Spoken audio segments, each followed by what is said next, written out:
Hello and welcome to this nCore HR tutorial. In this video we are going to explain how you can create additional fields to collect information and classify your job positions created in nCore. These type of fields are known as Internal Position Datasets. To set them up, go to Node, Setup and then Advanced Setup. The interface is again very similar to the other kinds of datasets. Just give a name to your dataset and fill in the necessary fields. You can make this field mandatory by ticking this box, and by ticking this other, you will be able to display this information in the list of published positions.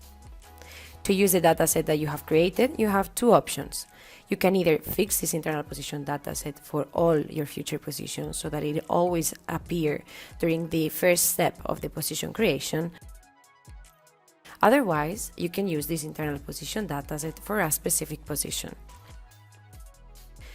For that, just open a new position, add all the necessary steps, and then go to the last one.